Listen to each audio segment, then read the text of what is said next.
Hi guys, welcome back to another video.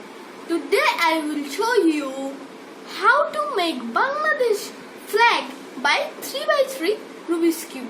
Before starting this video, please subscribe my channel, click the bell icon, like, comment and share. Let's start.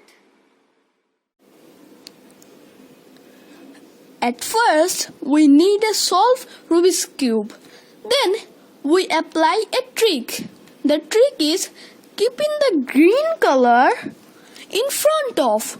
We start to apply trick. Let's begin. The trick is M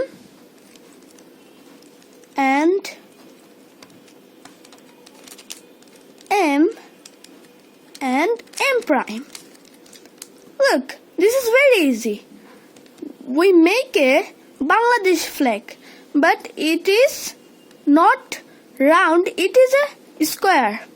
If you like this video, so please like it and please subscribe my channel, click the bell icon, like, comment and share. See you in next video. Bye bye.